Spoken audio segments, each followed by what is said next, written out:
So my name's Will Fitzmaurice. I'm the UCD TOPMed10 Program Manager. I'm going to be presenting to you some slides on our program today. Our second call for applicants is coming to an end in 2 weeks' time, and hopefully this session will give you some information on the fellowships themselves, on the application process, and on the selection process. So if you have any questions over the course of the webinar, please feel free to enter them in the chat section, and I'll do my best to address them, but if I can't address them during the webinar itself, I will endeavour to do so in the coming days, and I'll send on a response to you. I'm hoping we'll be finished by 11 at the latest, so in about 50 minutes time, but hopefully it'll be a little bit shorter than that. If you have any questions after the webinar is finished, please feel free to contact me at topmed10@ucd.ie with any questions at all. So the TOPMed10 program is funded by the Marie Skłodowska-Curie Co-Fund Action, and it's a brand new training and career development fellowship program based here in Dublin, at University College Dublin, and we have 10 personalised medicine fellowships for experienced researchers, and all the fellowships will be based here in UCD, with an option of a secondment to go anywhere in the world to a relevant organisation in academia or industry. And the emphasis of this program really is on training and career support, so it's giving you the best possible training as you further your career in personalised medicine. Now UCD is a modern campus a couple of miles to the south of Dublin city centre. It's a large green campus. I've got a couple of photos to give you an idea of what it looks like. It's a very nice campus. It's spacious and it's got some wonderful facilities. We've got a brand new sports centre including a 50-metre pool. We've got lots of sports facilities as well as the research facilities, which we'll talk about later. So why come to UCD? It's Ireland's largest university. It's very popular with international students and researchers. 30% of all international students in Ireland study in UCD, and from the surveys we've done, it seems that people are happy with the experience in UCD, and we've got I think over 160,000 alumni around the world. So once you join UCD, you enter into a large network of our global alumni. The university itself was founded, I think it's 162 years ago now. So it's a long-standing institution, and it's ranked in the top 1% of higher education institutes worldwide. And we've got currently 127 countries represented in our student body, and 25% of our staff are international. Excuse me. So the research centres involved in the TOPMed10 program are Systems Biology Ireland, which is an international leader in the application of computational and mathematical modelling to biomedical questions. The UCD Charles Institute of Dermatology, the UCD Institute of Biomolecular and Biomedical Research, and the UCD Clinical Research Centre, as well as excuse me, the UCD School of Medicine. So all these institutes are based on our campus here to the south of the city centre, as well as 2 university hospitals in the centre of Dublin. And we've got a wide range of resources in terms of our core technologies that we use. So in the UCD Conway Institute, we have our genomics core, proteomics, imaging, research pathology, flow cytometry. So we are a state-of-the-art facility, and we're well equipped to support researchers from across a wide range of biomolecular and biomedical research areas.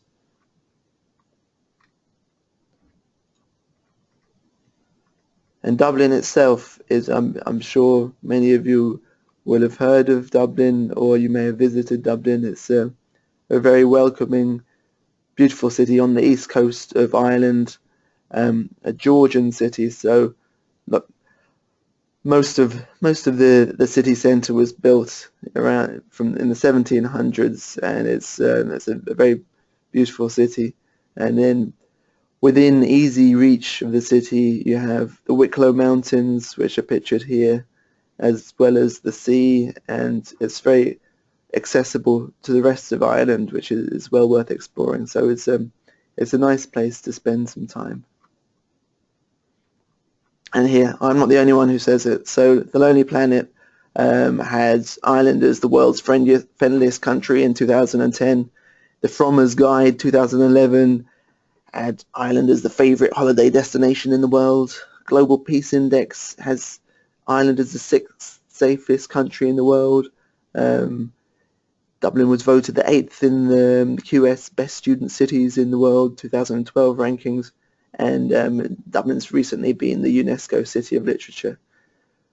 And in combination with that, I think Dublin in particular is becoming a global leader in ICT, and we've got many of the major ICT companies are headquartered in Dublin or in Ireland, and similarly there's a big pharmaceutical and medical device presence. So there's lots of potential for collaboration in your projects with some big players in ICT and pharmaceuticals and medical devices based in Dublin itself.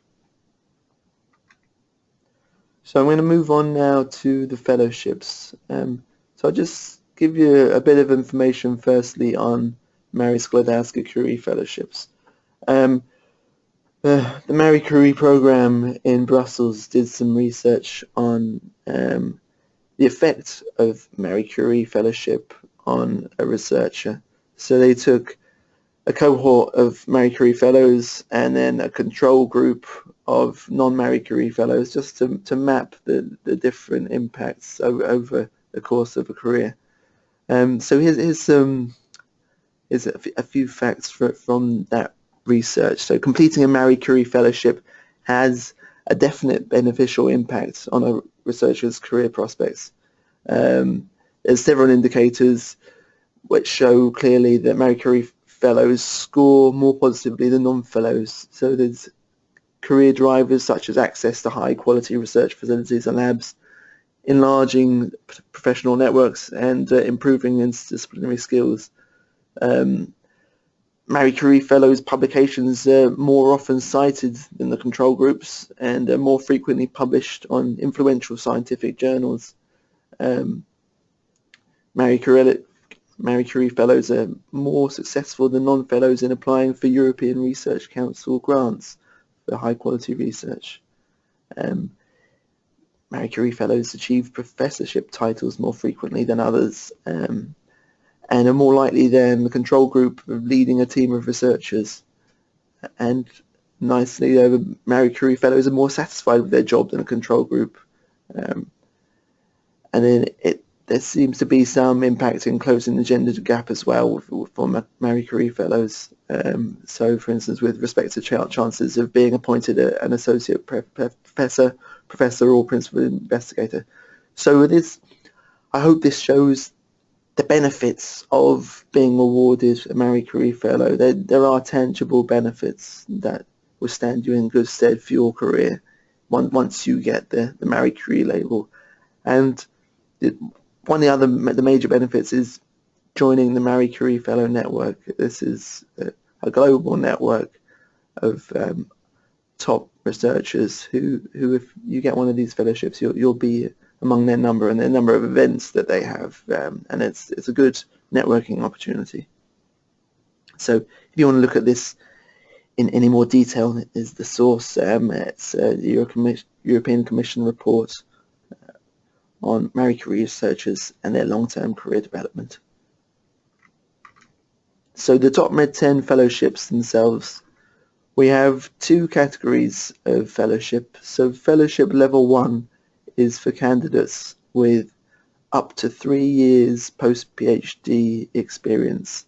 And we say they're post-PhD or equivalent. So if you don't have a PhD, but you have been either engaged in other postgraduate research work or professional work, either in academia, in industry, in the clinic, if you have 4 years equivalent to a PhD, we're very happy to consider your application. So this fellowship level 1 is primarily a research training role, so you'll conduct a program of research and research training on a topic of your choice under the supervision of a leading PI. And the primary purpose of the role is to develop your research skills and competencies, including development of process of publication, the development of funding proposals, and the mentorship of graduate students. So the level 2 role is slightly more senior, so this is aimed at candidates with more than 3 years post-PhD or equivalent experience. So this is an advanced research training role, building on your prior experience as a postdoctoral fellow, where fellows will conduct their own program of research, again on a topic of your choice, under direct supervision of a PI. And this is primarily, we're looking at people to develop new or advanced research skills and competencies to prepare them for an independent position following the program. So this is some of the benefits of this career development and training program. So we're very hands-on supervision, as mentorship and training throughout the program, through our Learning and Development Center and our Career Development Center. And then there's a range of training in both research and non-research skills, which I'll talk about again in a minute. And then an optional 3 to 9 month secondment, which can, as I mentioned earlier, be to anywhere in the world, any research organization in industry or academia that's relevant to your research. So the Career Development Education Information and Guidance Service here at UCD is relatively newly established. So we have a research careers framework, which is a structured and supportive skills and early career development model for postdoctoral fellows at UCD. And this is quite unique in Ireland, to give this kind of framework to research fellows. I think this is more common in PhD studies, but this is it's a new model and it seems to be gaining traction elsewhere in the world. Fellows will have access to supports offered by the Career Development Center, and we have professional career education information and guidance service, and we have dedicated staff who will help you as you develop your career, develop ideas about what you want to do with your career, and they will support you in transitioning to the next phase of your career. So there's a few core competency areas and programs, so research and research management, personal and professional excellence, teaching, learning and mentoring, innovation and transferable skills, and then the non-research courses and workshops include things like one-to-one coaching and mentoring, shadowing experts in a particular area, getting involved in or leading a new aspect of a research project, networking, and then there's gathering program to help you gathering feedback from peers, PIs, and others.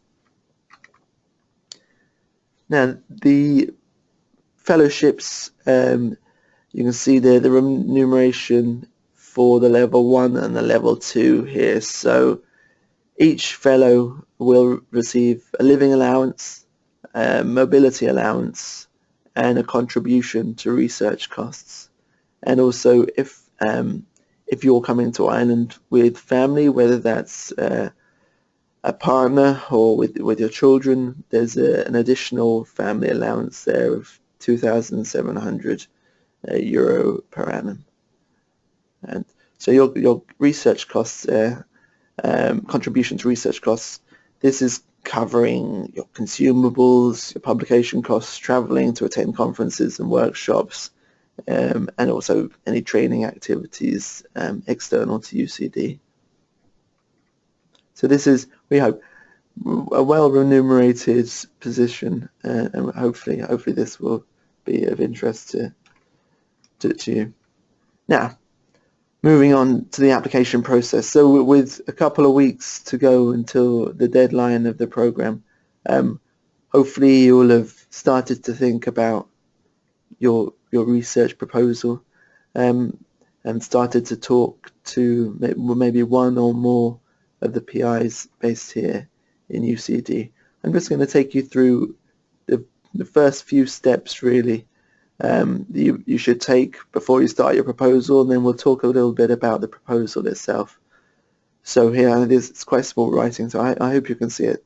And lots of this information is on the website anyway, but the important thing I think is to check your eligibility, just to make sure you are actually eligible for the program, and we don't waste your time on putting together a proposal when it turns out you're not actually eligible. So I think the two core elements of the eligibility, if we look in the applicant section, so you must be an experienced researcher as per the Marie Curie guidelines.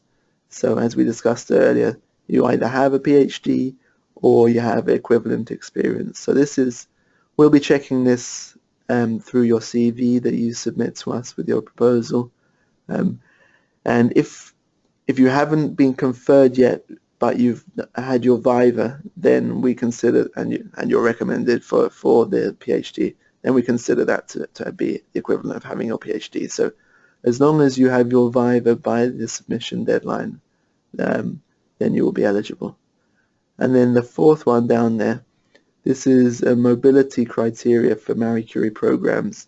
So at the time of the deadline of the call on the 30th of June, you must not have resided in Ireland for more than 12 months in the 3 years prior to the deadline. So if you've been studying or living or working in Ireland for more than a year out of the last 3 years, unfortunately, you're not eligible for the program. So we don't have any criteria on nationality. We'll accept it. Very happy to welcome anyone of any nationality. So if you're Irish but you've been studying abroad, for example, or working abroad for more than 2 years out of the last 3, then you'll be eligible for the program. So these are the two very important things, just to make sure that you're actually eligible before you start on the process of your application.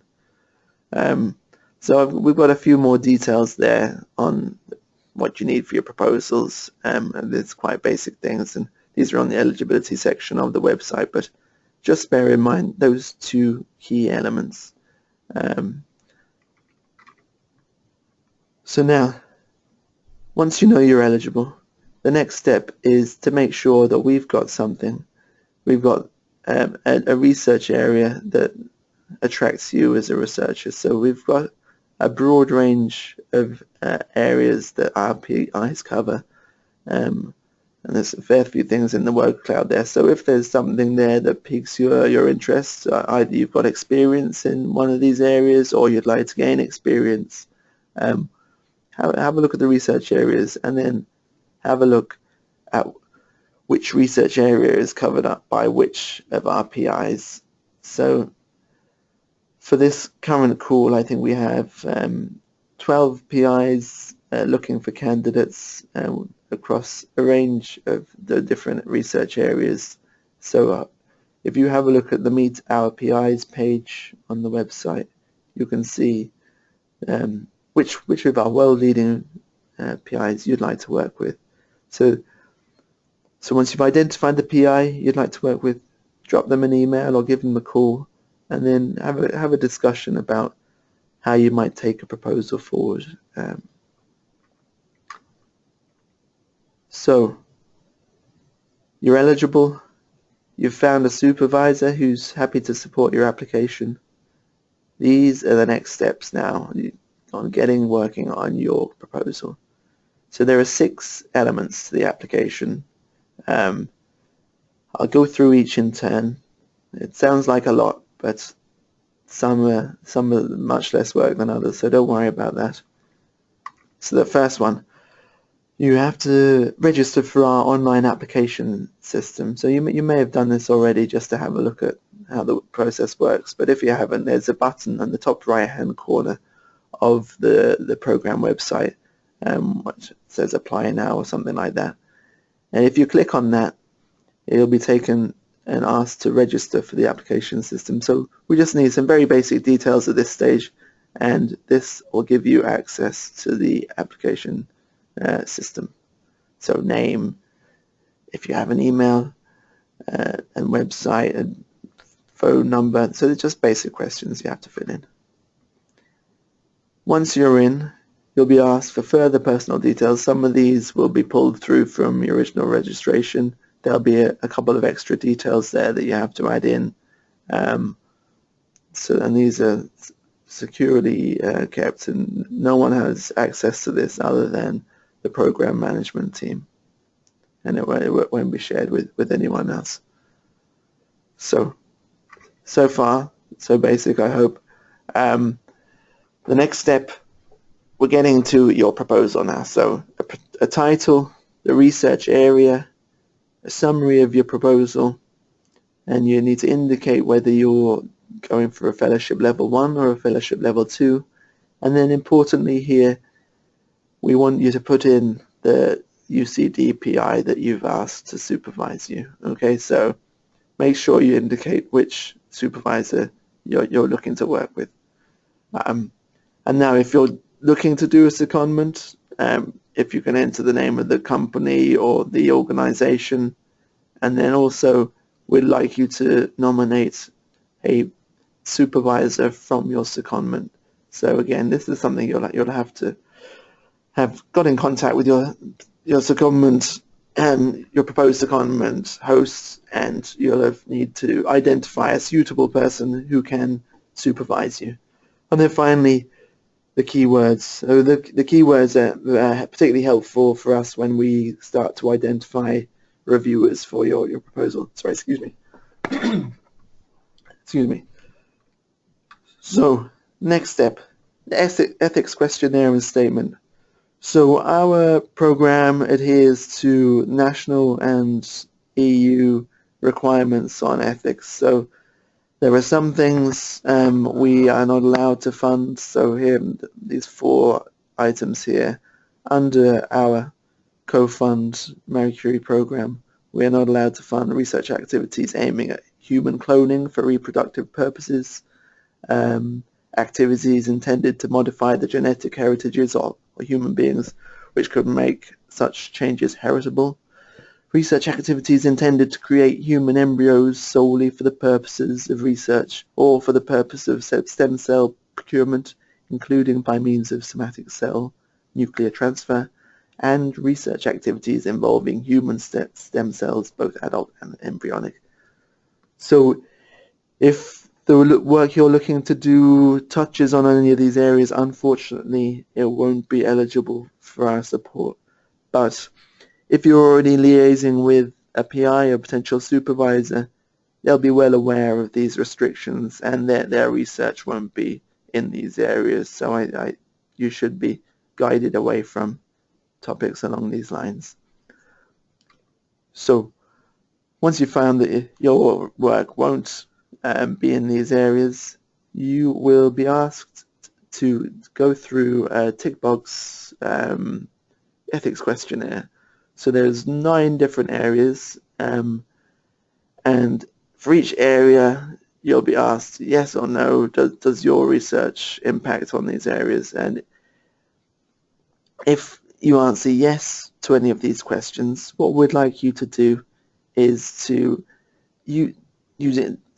fill out a maximum of 2-page statement to address the identified ethics issue. So if you have an issue with human cells and tissues whereby you'll need to get an approval, excuse me, an approval from an ethics board, what we'd like you to do is just take us through the steps in the process. You'll be doing that to get the approval. If you're doing this for the first time, it can seem quite a daunting prospect, but what I do is again encourage you, speak to your PI. They may well have ethics approvals in place already for their research. So again, if you indicate in your statement that an approval is already in place, that's perfectly fine. Or your PI will be able to guide you through the process of what you would have to do. So I think this is something you should really think about in liaison with your PI. And there's also lots of background reading you can do. One very good source is the 2013 People Program Guide for Applicants for Marie Curie Actions on Ethics, and we've got a copy of that available in the documentation section of the TOPMed10 website. Okay, so now this is the important bit, your research proposal. So I'm going to take you through the proposal. We have a limit of 12 pages for your proposal, and we're asking you to use font size of 11. This is where obviously the bulk of your work's going to come in. But again, we suggest that you think about your proposal in collaboration with your PI. So they'll be able to provide you with some good guidance here. So a cover sheet with your name and your title of your projects, as well as a 200-word summary. So just an abstract, really. That's the first section. And then the research description. This is the bulk of your proposal. So an introduction, stating the research problem, giving the context and the rationale, briefly describing the major issues to be addressed by your research, and then a concise research statement, which can take the form of a hypothesis, a research question, a goal statement, followed by a clarification of the extent to which you expect your project's outcome to represent an advance in the current knowledge domain, and then all relevant references, obviously. Now, the state of the art. These elements, I'm sure that you'll be familiar with. You'll have done similar things in the past. So state of the art, outlining what is currently the most important research in the field relevant to your proposed project. Demonstrate that you've built a solid knowledge of the field where the research is taking place, and that you're familiar with the main issues at stake, and that you have critically identified and evaluated the key literature. This is an important thing, because when we send your proposal out for review, we're going to be sending it to the top people in your field.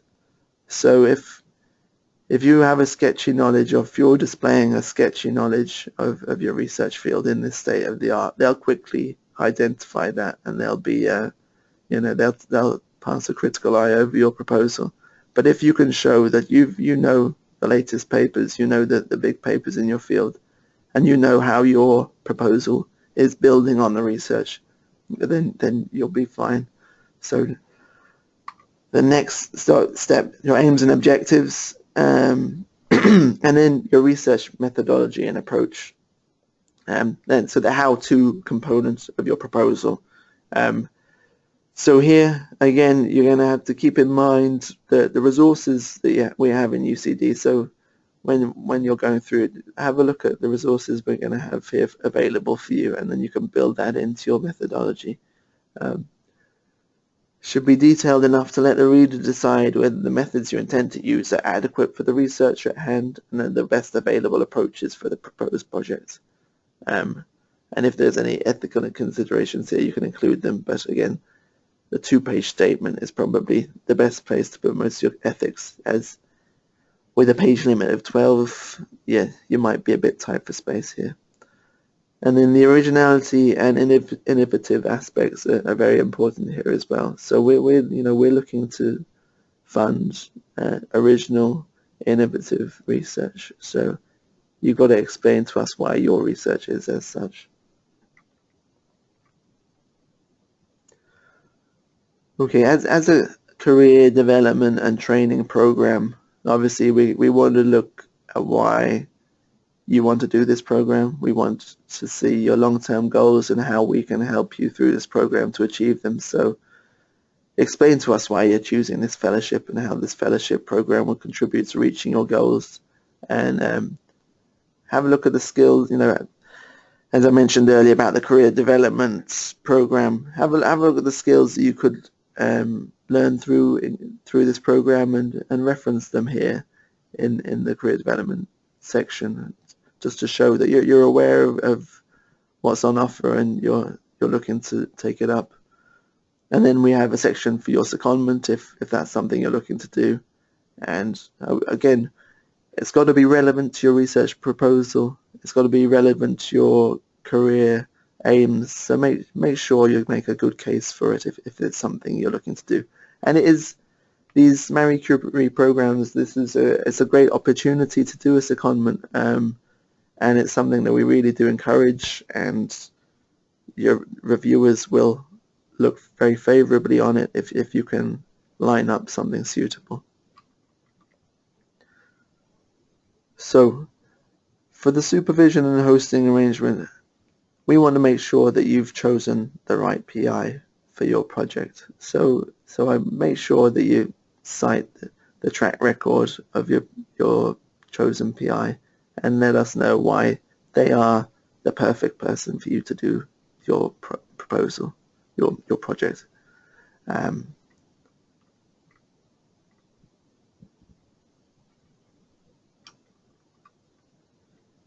And now impact. There's a bit of an overlap here with an earlier section, but again we're just looking for you to show how the program will impact on you, but also how it will impact more broadly on society. So is your research going to have a result that's going to meet an industrial need, clinical need, healthcare needs? Is there something important that's going to come out of your research that you can anticipate and that you can tell us about? And then how are you going to, if there is something interesting coming out of it, how are you going to tell the world about it? I mean, obviously you're going to be publishing it in top academic journals, but there's a multiplicity of ways for you to get your research out. And journals are good for reaching the academic community, but there's other ways of reaching different communities. So are you going to engage with patients? Are you going to engage with industry? Are you going to engage with clinicians? There's lots of ways for you to do it, and we'd like you to explain in this section how you're going to spread the word about your research. Now finally, implementation. So what we want to see here is a clear work plan, including work packages. So how are you going to break down your program of research? So we want a logical breakdown of the different things you're going to be doing, the deliverables and milestones along the way, and then using a Gantt chart, an allocation of how you're going to be doing these work packages and tasks over the course of your fellowship and how you'll be allocating your resources. So we have a few resources here, a few templates, again in the documents section of the website. So we have templates for Gantt charts, we've got templates for how to present your work plan. So have a look at that and hopefully you might find that useful. So that's the final section of your proposal. Now, the last element that you'll need is an academic CV. So I know lots of you will have already have a very good academic CV that you use for applications. Unfortunately, what we're asking is for you to use the template that we've provided, and this is just to give our reviewers the opportunity to be able to compare like for like. It just makes things a bit easier in the review process, so if you can use the template, that would be great. And as I mentioned earlier, if you haven't been conferred with your PhD yet, but you've done your Viva, please just include the Viva date in your academic CV, just so we can make sure that we realize that you are eligible for the program.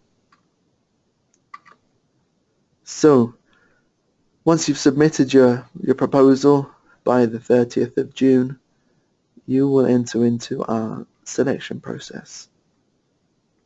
So we've got a 3-stage process. So firstly, we'll be checking that you're eligible, and we'll be assessing your ethics questionnaire and statement. And then, assuming that you are eligible, you'll be taken forward to an international peer review carried out by 3 external independent assessors.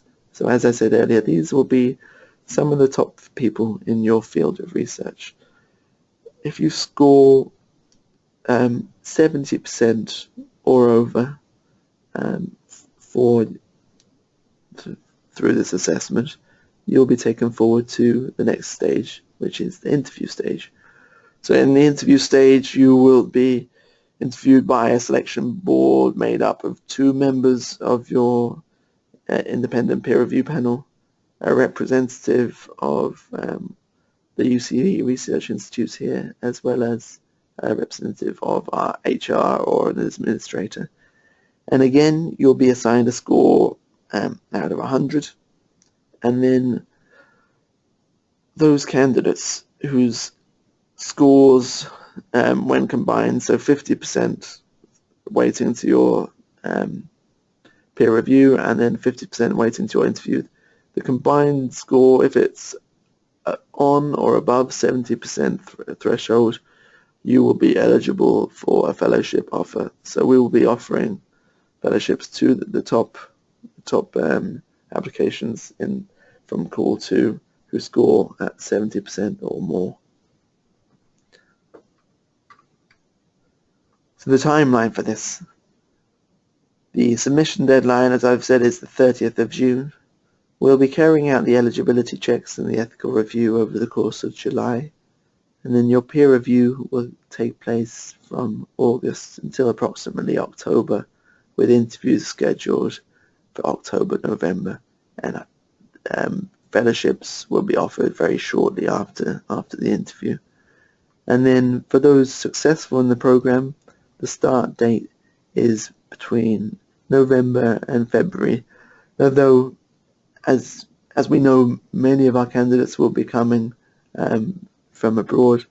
There's obviously a lot of work if you're going to be moving country, and we'll be very flexible with your start date. It's just something you'll be agreeing in liaison with your PI.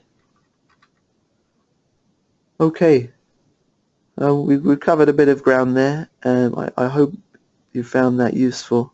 I hope you've been able to hear me. As I said, I'll be making the slides and this webinar available on the program website. That should be up early next week.